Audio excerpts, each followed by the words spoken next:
गांवों के सरपंचों के लिए कोरोना वायरस कोविड-19 से जुड़ी एक आवश्यक सूचना। दूसरे राज्यों और शहरों से वापस आए लोगों की पहचान कर उनकी सूची बनाएं। उनको कोविड-19 से बचने के तरीके, उसके लक्षण और इलाज के बारे में बताएं। क्वारंटीन करने से पहले उन्हें बताएं कि उनके और उनके परिवार के हित के लिए है। विश्वास दिलाएं कि डरने की कोई बात नहीं है। जिन्हें बुखार, खांसी या सांस की तकलीफ हो रही हो, उनके साथ कोई भेदभाव न करें। कोविड-19 से बचाव जिम्मेदारी है आपकी और हमारी।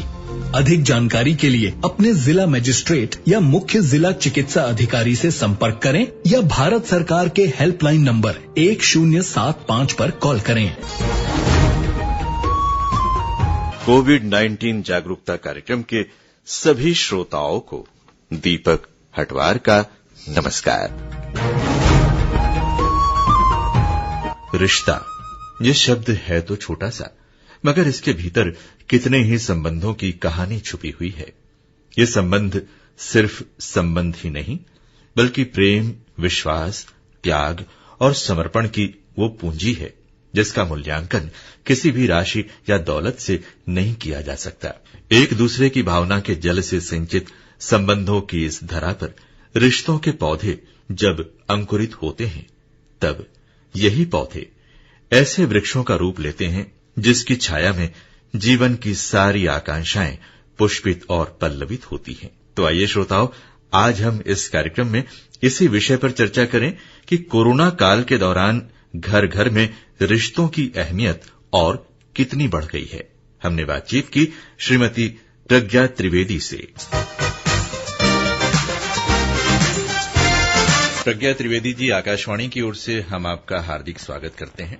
विगत कुछ माह से पूरी दुनिया के विभिन्न देशों के साथ साथ हमारे देश में भी कोरोना वायरस के प्रभाव की वजह से पूरा जनजीवन प्रभावित हो चुका है, व्यवस्था प्रभावित हो चुकी है, बहुत सारी सुविधाएं प्रभावित हो चुकी हैं और इसके चलते ये कह सकते हैं कि लोगों ने अपनी जिंदगी में बहुत सारे नए परिवर्तन अनुभव किए हैं और इन नए परिवर्तनों में हमारे बीच के जो रिश्ते हैं, उन रिश्तों की अहमियत भी लोगों को एक नए रूप में समझ में आई है कोरोना के इस दौर में। तो प्रज्ञा जी, सबसे पहले तो हम आपसे यही जानना चाहेंगे, इसी बात पर चर्चा करना चाहेंगे कि कोरोना काल में क्या रिश्तों की अहमियत एक नए रूप में दिखने लगी है? जी बिल्कुल।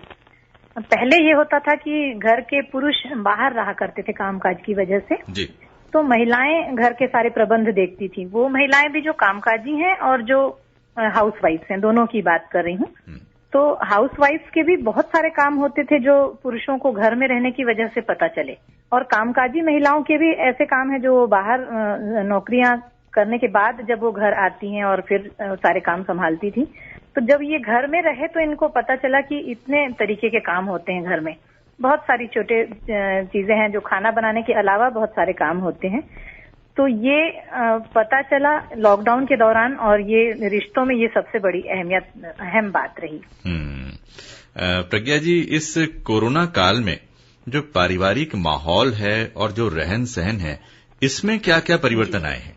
इस दौरान वो हुआ जो मैं सोचती हूँ शायद 3 दशक पहले हुआ करता था घरों में, मतलब पिता और संतानों में बॉन्डिंग बढ़ी। इस बीच में चूंकि पिता भी सब वर्किंग हैं और बाहर बच्चे भी पढ़ने वाले हैं, तो सब एक दूसरे से मुलाकात कम हो पाती है घरों में।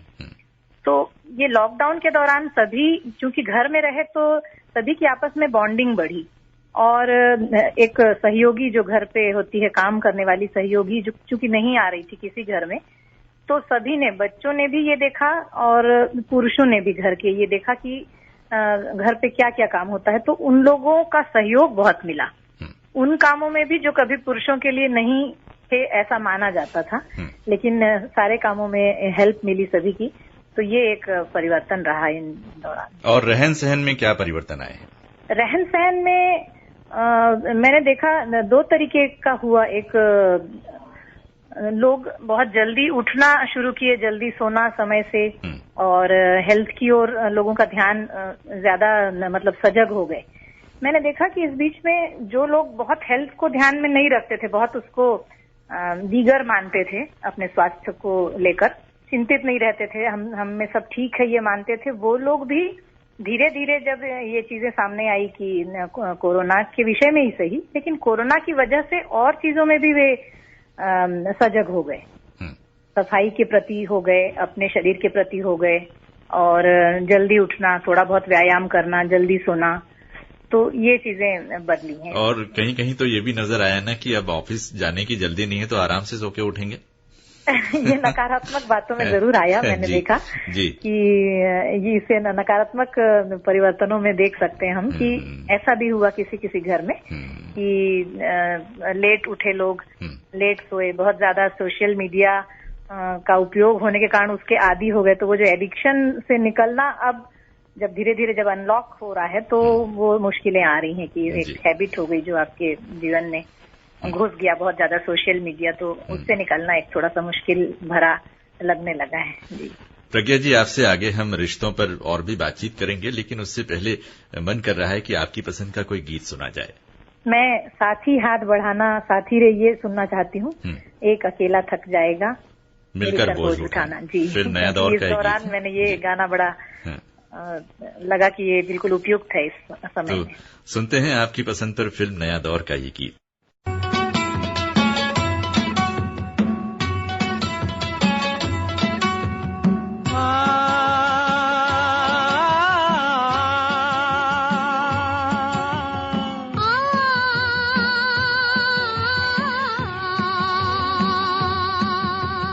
साथी हाथ बढ़ाना साथी रे, साथी हाथ बढ़ाना साथी रे, साथी हाथ बढ़ाना साथी रे, साथी हाथ बढ़ाना साथी रे, साथी हाथ बढ़ाना साथी रे, साथी हाथ बढ़ाना साथी रे, साथी हाथ बढ़ाना, साथी हाथ बढ़ाना, एक अकेला थक जाएगा मिलकर बोझ उठाना। साथी हाथ बढ़ाना, साथी हाथ बढ़ाना, एक अकेला थक जाएगा मिलकर बोझ उठाना। साथी हाथ बढ़ाना, साथी हाथ बढ़ाना साथी रे, साथी हाथ बढ़ाना साथी रे, साथी हाथ बढ़ाना साथी रे।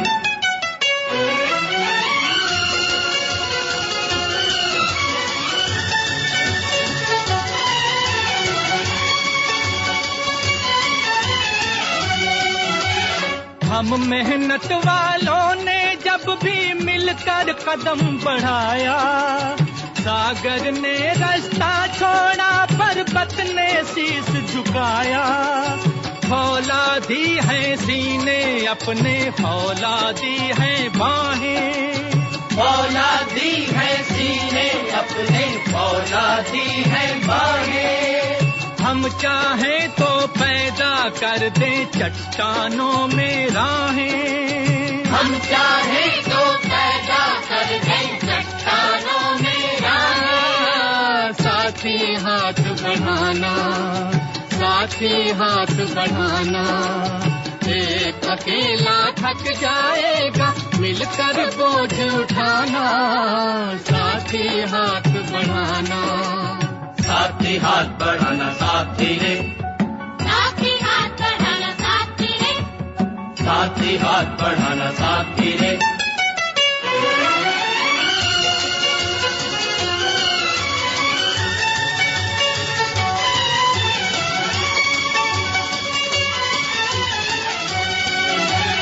मेहनत अपने लेख की रेखा, मेहनत से क्या डरना। कल गैरों की खातिर की आज अपनी खातिर करना। अपना दुख भी एक है साथी, अपना दुख भी एक, अपना दुख भी एक है साथी, अपना दुख भी एक। अपनी मंजिल सच की मंजिल, अपना रास्ता नेक, अपनी मंजिल सच की मंजिल, अपना रास्ता नेक। साथी हाथ बढ़ाना, साथी हाथ बढ़ाना, एक अकेला थक जाएगा मिलकर बोझ उठाना। साथी हाथ बढ़ाना, साथी हाथ बढ़ाना साथी रे। श्रोताओं, फिल्म नया दौर का ये गीत हमसे कह रहा है कि साथी हाथ बढ़ाना, एक अकेला थक जाएगा, मिलकर बोझ उठाना। और इस वक्त कोरोना का जो संक्रमण दिखाई दे रहा है, उससे हमारे पूरे समाज को बचाने के लिए जो कोरोना वॉरियर्स जो बोझ उठा रहे हैं, चाहे वो स्वास्थ्य कर्मी हो, पुलिसकर्मी हो, विभिन्न विभागों के कर्मचारी हो, दिन रात जुटे हुए हैं मानवता की सेवा के लिए। और इस बीच हम सब भी इस बात को लेकर बहुत सतर्क हुए हैं कि हम अपने परिवार को, समाज को, देश को कोरोना से किस तरह से बचा पाएंगे। और इस सतर्कता के साथ साथ एक और जो बहुत ही महत्वपूर्ण बात है, वो है कि हमारे अपने जो आपसी रिश्ते हैं, इन रिश्तों पर कोरोना के इस काल का किस तरह का असर पड़ा है। और इस बीच ऐसे लोग जिन्हें नशे की आदत थी, चाहे वो शराब का नशा हो या सिगरेट का, बीड़ी का नशा हो, ऐसे कई लोगों का नशा भी छूट गया है इस बीच में। तो ये तो एक सकारात्मक परिवर्तन है, सकारात्मक परिवर्तन भी दिखाई दिया। जी, ये सकारात्मक परिवर्तन भी है कि वो छूट गई चीजें। उन्हें लगा कि जब बहुत समय तक नहीं मिला तो उन्हें लगा कि ये छोड़ देना बेहतर है, उससे उनको दूसरी जो फायदे हैं वो दिखने लगे इस बीच में। प्रज्ञा जी, कोरोना काल में लोगों के जो आपसी रिश्ते हैं वो किस प्रकार के रहे हैं? कोरोना काल में मैंने देखा, निजी तौर पे मैं बोल सकती हूँ कि रिश्ते आपस में बहुत अच्छे, मतलब रिलेटिव्स के साथ की भी बात मैं बता रही हूँ और घरेलू भी बता रही हूँ। तो जो हमारे रिलेटिव या पड़ोसियों के साथ हमारे रिश्ते फोन से या जैसे भी हम जुड़े रहे तो वो प्रगाढ़ रहे। इसका कारण एक देखिएगा कि जब कोई मुसीबत आती है पूरे विश्व, ये तो वैश्विक बीमारी थी, एक है चल रही है अभी, तो जब एक कोई मुसीबत आती है तो हम सब एक साथ उसको हराने की सोचते हैं, तो उससे एकता बढ़ती है। और मैंने देखा कि इस बीच रिश्ते काफी प्रगाढ़ हुए, लोगों ने एक दूसरे को मदद की, स्वास्थ्य संबंधी सलाहें दी, शारीरिक और आर्थिक मदद बहुत ज्यादा हुई। तो अपनी सुरक्षा के साथ किसी को कैसे मदद करना, ये मैंने देखा, लोगों का हुजूम बाहर था एक दूसरे की मदद करने के लिए। लेकिन इसमें एक चीज सामने आई कि जब तक आप खुद सुरक्षित हैं और खुद स्वस्थ हैं, तो अपना ध्यान रखते हुए, मतलब सर्वोपरि खुद का स्वास्थ्य रखने के साथ आप कैसे मदद कर सकते हैं, ये सामने आया। तो रिश्ते प्रगाढ़ ही हुए पहले से। जी जी जी, इन प्रगाढ़ रिश्तों पर हम आगे और बातचीत करेंगे। प्रज्ञा जी, तो बताइए, अब आपकी पसंद का कौन सा गाना आप सुनवाना चाहती हैं श्रोताओं को? जी, मुझे आंधी फिल्म का इस मोड़ से जाते हैं कुछ तेज कदम रास्ते, वो सुनना था। गुलजार साहब का लिखा हुआ ये गीत है, जी, तो बहुत प्रिय है मुझे ये। जी जी जी।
पत्थर की हवेली को शीशे के घरों में, तिनकों के नशे मन तक इस मोड़ से जाते हैं।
एक राह तो वो होगी तुम तक जो पहुंचती है, इस मोड़ से जाती है, इस मोड़ से जाते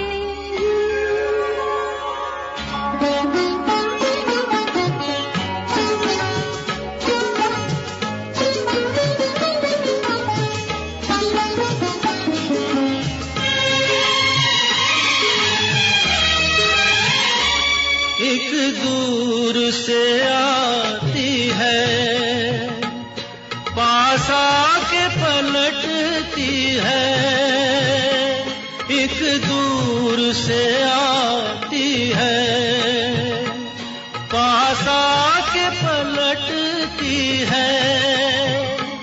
एक राह अकेली सी रुकती है ना चलती है।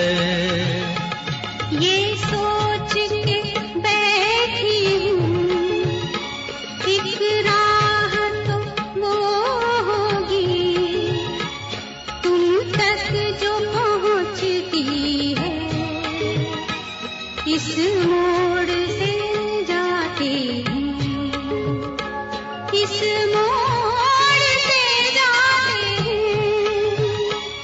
कुछ सुस्त कदम रखते, कुछ तेज कदम राहें।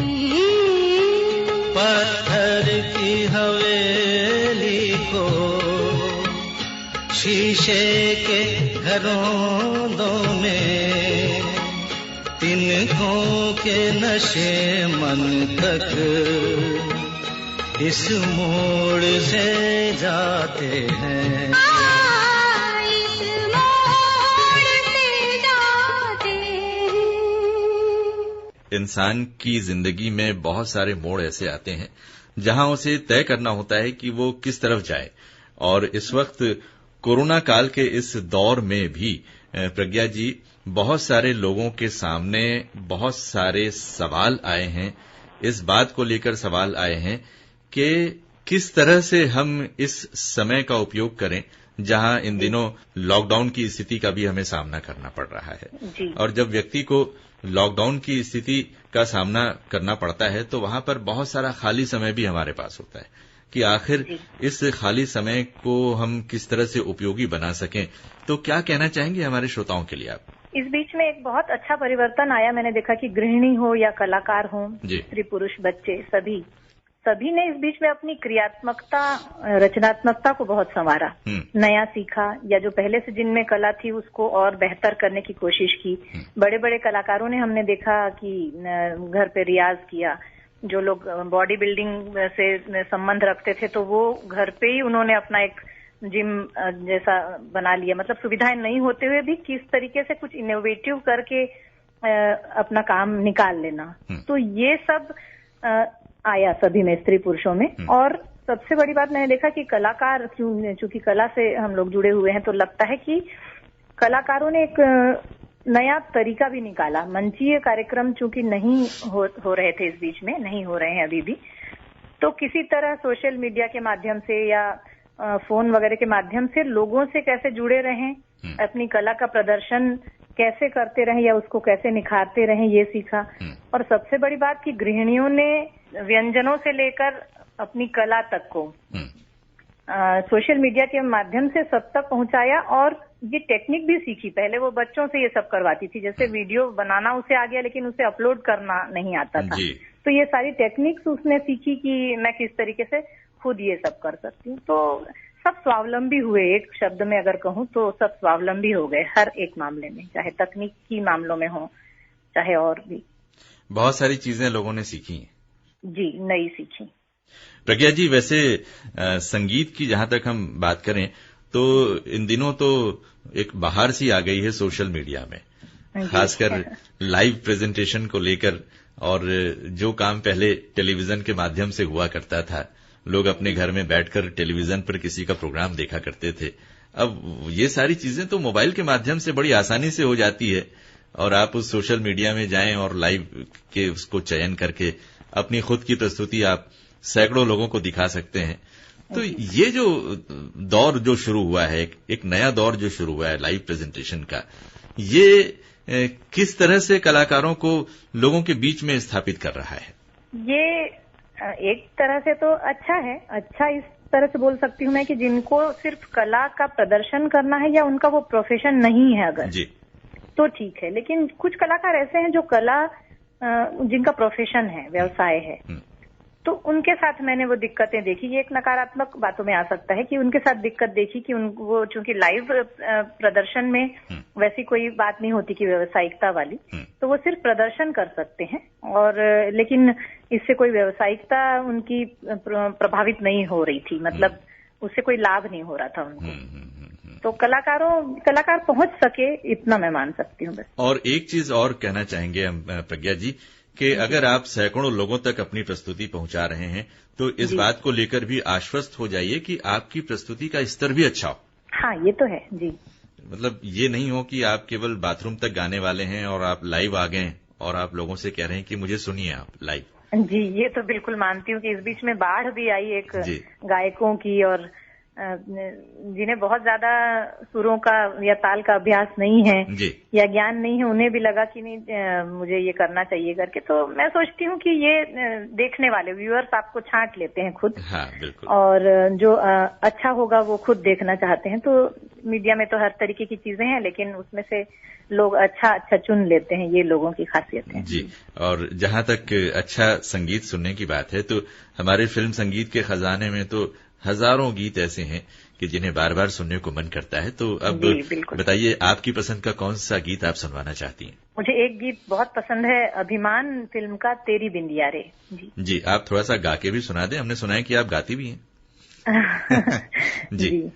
तेरी बिंदिया रे के आए हाय, तेरी बिंदिया रे चैन लेने ना देगा तेरा झुमका, के आए हाय तेरा झुमका रे।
तेरे माथे लगे है यूं जैसे चंदा तारा, जिया में चमके कभी कभी तो जैसे कोई अंगारा, तेरे माथे लगे है यूं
बोले है तेरा कंगना। रे आए हाय मेरा कंगना रे, बोले रे अब तो छूटे ना तेरा अंगना।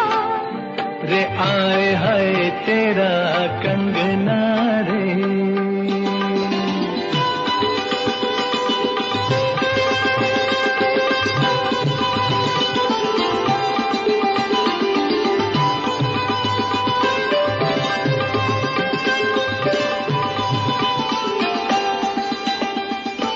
तू आई है सजनिया जब से मेरी बन के, ठुमक ठुमक चले है जब तू मेरी नस नस खन के।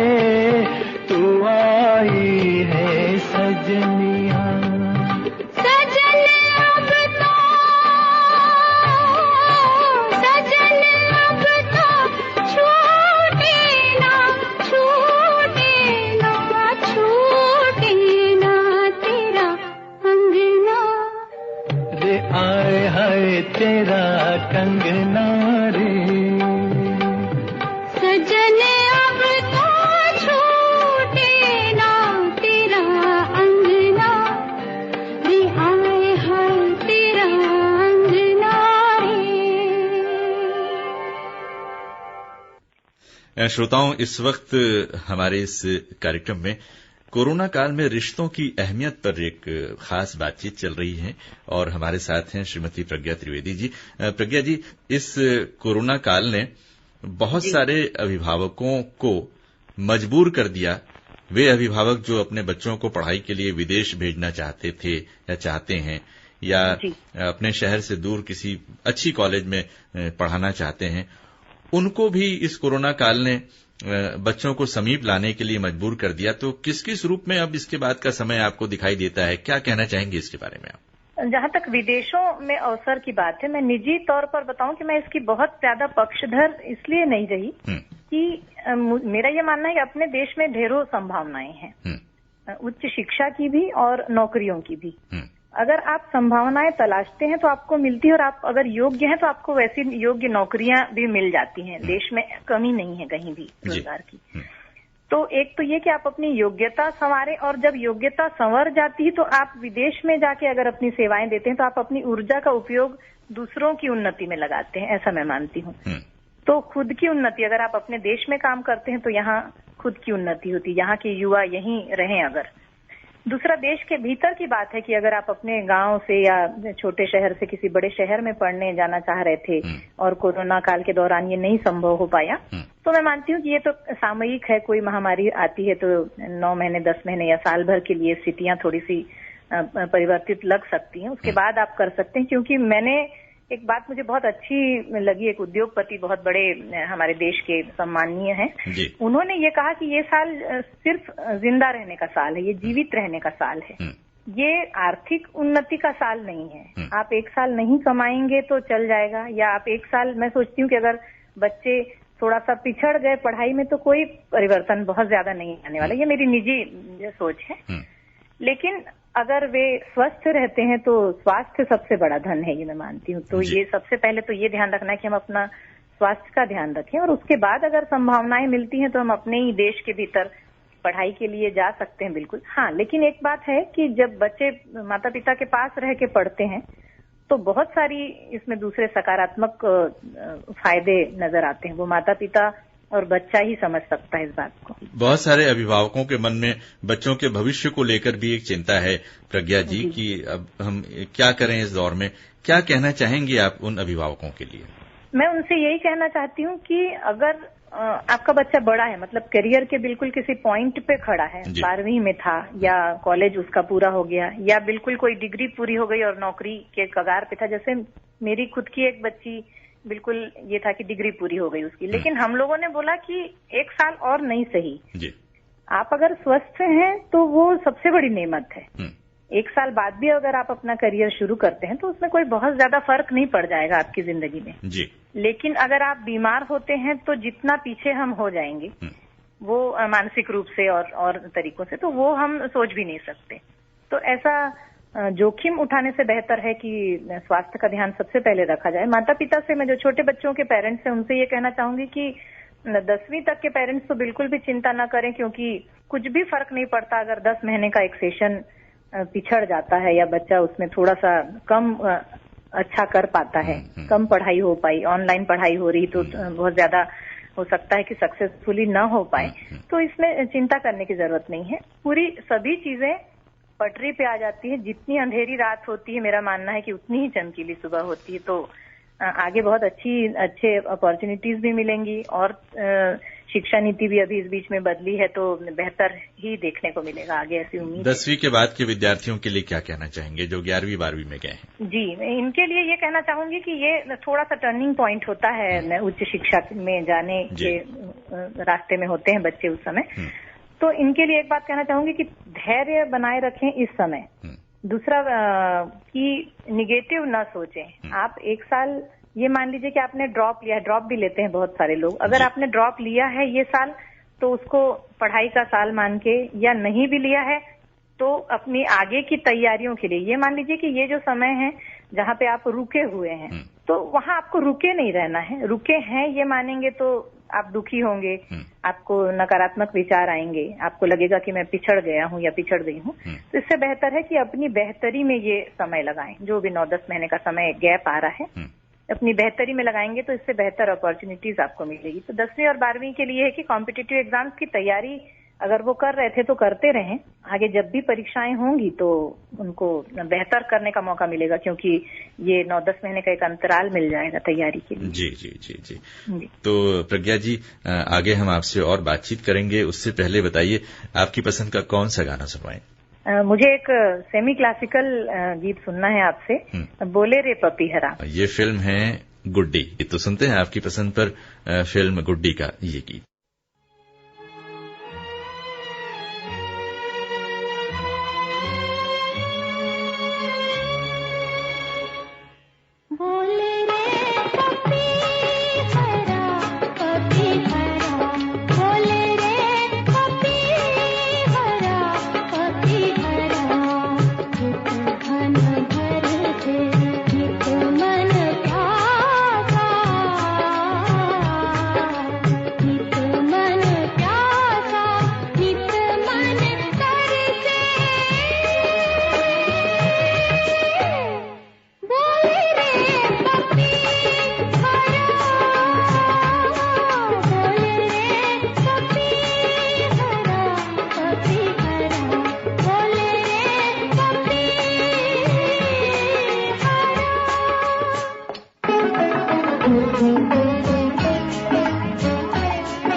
ये बाल्टी कंघा छूते ही मेरे हाथ तो वायरस बन गए, मेरा गला पकड़ लिया। तभी वो आया, बोला सेल्समैन शौचा सिंह, बस 20 सेकंड की धुलाई और खेल खत्म। पूछा तुम कौन? बोला मैं तेरा साबुन, और सपना टूट गया। सपना फिल्मी है पर साबुन ही है, ऐसे वैसे कैसे भी वायरस और देखी अनदेखी गंदगी से निपटने का सबसे वफादार यार। ध्यान रहे 20 सेकंड तक साबुन से हाथ धोना, खासकर 4 मौकों पर, यानी जब शौच को जाओ, जब बाहर से आओ, बच्चों का मल साफ करने के बाद, खाना खाने, पकाने और परोसने से पहले। तो चलो साबुन पर हाथ रखकर खाओ कसम, हाथों को वायरस नहीं बनने देंगे हम। स्वच्छ भारत अभियान पेयजल एवं स्वच्छता विभाग द्वारा जनहित में जारी।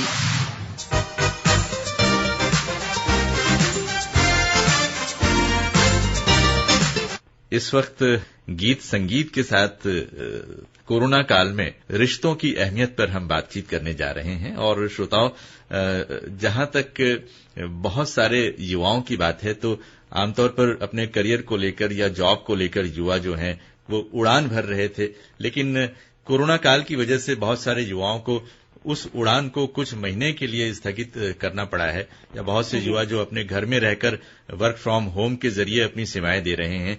तो प्रज्ञा जी, अभी इस वक्त माता पिता के साथ रहने की एक जो धारणा जो पुराने समय में हुआ करती थी, ये कहा जाता था कि हम जब युवा हो जाएंगे और उसके बाद में जब अपनी जिंदगी के नए अवसर आएंगे तो बेहतर होगा कि हम अपने माता पिता को अपने साथ रखें।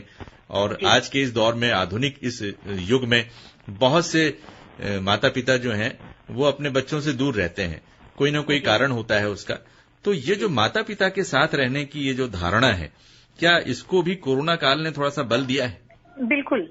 इस बीच में जो बच्चे नौकरियां कर रहे थे बाहर और उन्हें फिर आना पड़ा या आने का मौका मिल गया, कुछ लोग ऐसे भी हैं जो नहीं आ पाए और वर्क फ्रॉम होम जहां रह हैं वहां पे कर रहे हैं, तो उन्हें ये एहसास हो रहा है कि अगर वो आ गए होते तो पेरेंट्स के साथ रह पाते। इन्हीं कारणों से वो नहीं आ पाए।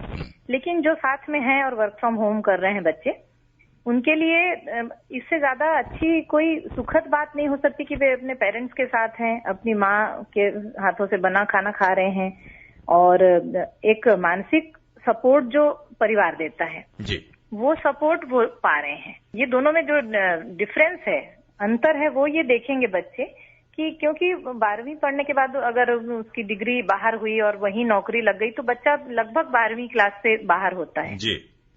अभी कुछ सालों में तो ये बहुत ज्यादा ट्रेंड बन गया था, मैंने करीब 2-2.5 दशक कह सकती हूँ, 2 दशक से जी, कि बच्चे बाहर ही पढ़ रहे थे और बाहर ही नौकरी लग जाती और फिर वो वहीं रहने लगते जी। तो इस बीच में ये परिवर्तन आया कि लॉकडाउन के दौरान कि बच्चे जब साथ में हैं तो उनको बहुत एक सपोर्ट मिल रहा है फैमिली का, घर में छोटे भाई बहन हैं, पेरेंट्स हैं। सबसे बड़ी बात कि एक भारतीय मध्यम वर्गीय परिवार का 1-2 परिवारों का जो खर्च होता है कि एक वहां बच्चा रह रहा है तो वो एक अलग घर लेके रह रहा है, उसने रसोई या रखा हुआ है या और तरीके से टिफिन मंगाता है या कुछ, तो बहुत सारी चीजें ऐसी हैं कि आपको एक हेल्दी खाना घर का मिल रहा है, हेल्दी वातावरण मिल रहा है, माता पिता का सपोर्ट मिल रहा है, एक खर्च से आप बच रहे हैं कि एक आपका 2 घर जो हो जाता था पहले तो वो एक ही घर में काम चल रहा है। सबसे बड़ी बात की पेरेंट्स का जो एक छत्र छाया होती है बोलते हैं अपन, तो वो छत्र छाया में बच्चे बने हुए हैं। तो ये बहुत बेहतर स्थिति है। मुझे लगता है कि वर्क फ्रॉम होम अच्छी बात है। मैंने सुना, बहुत अच्छा लगा मुझे, अपने बच्चों से पता चला कि कई कंपनियों ने 1.5-2 साल के लिए वर्क फ्रॉम होम कर दिया है। तो ये बहुत अच्छी बात है कि लोग वर्क फ्रॉम होम कर रहे हैं ताकि लोग परिवार से भी जुड़े रहें और उनकी सेवाएं भी मिलती रहें। प्रज्ञा जी, कुल मिलाकर हम ये कह सकते हैं कि कोरोना इस वक्त हमारे साथ में है जरूर, लेकिन हमें उससे घबराना नहीं है। हमें बिल्कुल सतर्कता के साथ रहना है और खुश मिजाजी के साथ में रहना है। और कोई भी विषम परिस्थिति जो है वो लंबे समय के लिए नहीं होती है। तो जिस तरह से बहुत सी विषम परिस्थितियां आकर चली गईं, उसी तरह से कोरोना का ये दौर भी आकर चला जाएगा। क्या कहना चाहती हैं आप?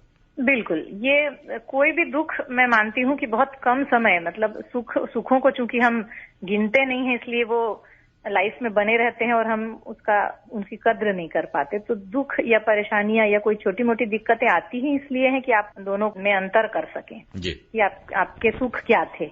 जब हम लोगों को लगा कि हम लोग पहले घूमते थे बाहर, कभी मास्क नहीं लगाया हम लोगों ने, कभी सैनिटाइज नहीं किया हाथ, कभी बार बार बहुत हाथ धोने की आदत नहीं रही, हाइजीन बहुत मेंटेन नहीं करते थे हम लोग। तो इस बीच में हमने देखा कि हम लोगों को बाहर का खाना बंद था, तो हम घर में ही वो चीजें ट्राई की जो होटलों में मिला करती थी जी। तो ये मान लीजिए कि हर दुख का भी एक के पीछे एक सुख छुपा होता है, मेरा ये मानना है। तो कोई भी परेशानी आती है तो वो बहुत ज्यादा समय नहीं टिकती अगर आप उसको बहुत अच्छे से निकाल लेते हैं। तो मैं ये मानती हूँ कि लोगों ने तो अपने घर में ही, कई लोगों का मैंने सुना कि अपने घर में एक ऑफिस बना लिया वर्क फ्रॉम होम के लिए। तो ये भी कर रहे हैं लोग, मतलब उस पर खर्च कर रहे हैं बाकायदा कि एक ऑफिस जैसा रूम हो, जिनके पास सुविधाएं हैं कि ऑफिस जैसा रूम हो, एक माहौल मिले उन्हें काम करने का। तो आपके पास अगर आइडियाज हैं और आपके पास सकारात्मकता है तो आप जो मिला है उसको आप बहुत अच्छे से हैंडल कर सकते हैं। अगर वो कष्टों में भी आता है तो आप उस कष्ट को भी बहुत अच्छे से हैंडल करके एक सकारात्मक दिशा दे सकते हैं। कुल मिलाकर कोरोना काल ने साथ रहने और मिलजुल कर रहने का संदेश दिया है। बिल्कुल, और खुद का ध्यान रखने, मैं यहाँ बोलती हूँ कि अपनी खुद के ध्यान रखने से ही शुरुआत होती है कि जब आप मास्क पहनेंगे, आप हाइजीन का ध्यान रखेंगे, तो आप पहनेंगे तो आप सामने वाले व्यक्ति को बोल सकते हैं कि नहीं आप भी मास्क पहनिए। मैं खुद देखती हूँ कि अगर किसी ने नहीं पहना है तो मैं बोलती हूँ कि नहीं आप कोई भी हो, अगर अनजान व्यक्ति भी मिलता है मुझे लगता है बाजार में, तो मैं कहती हूँ नहीं आइए आपकी सुरक्षा के लिए है, आप मास्क पहनिए, आप अपना ध्यान रखिए, क्योंकि खुद का ध्यान व्यक्ति रखता है तो इतना ही काफी है उसके लिए। तो प्रज्ञा जी, हम आशा करते हैं कि हम खुद की सुरक्षा का ध्यान रखते हुए कोरोना काल के इस दौर को भी हम बहुत जल्दी रवाना कर देंगे और बहुत जल्दी फिर से महफिलों की ओर रौनक लौट आएगी, फिर से बाजारों की ओर रौनक लौट आएगी और फिर से हर तरफ जिंदगी जो है वो सामान्य हो जाएगी। बस आने वाले समय का हम इंतजार करें। तो प्रज्ञा जी, इस बातचीत के लिए आपको बहुत बहुत धन्यवाद। तो श्रोताओं, कोरोना काल के दौरान रिश्तों की अहमियत पर श्रीमती प्रज्ञा त्रिवेदी से हुई इस बातचीत ने यकीनन हमें इस बात पर गौर करने जरूर प्रेरित किया होगा कि आपसी रिश्तों की इस पूंजी को हम बहुत संभाल कर रखें, ताकि जीवन में जब कभी कोई विपरीत परिस्थिति आए तो हम एक दूसरे का साथ देकर इस संकट को पराजित करेंगे। ठीक इसी तरह से अपनी सुरक्षा और सतर्कता का ध्यान रखते हुए हम इस कोरोना काल को भी जरूर पराजित करेंगे और फिर से खुशनुमा दिन वापस आएंगे, बहुत जल्द आएंगे। इस विश्वास के साथ आज के इस कार्यक्रम से दीपक हटवार को अनुमति दीजिए। नमस्कार।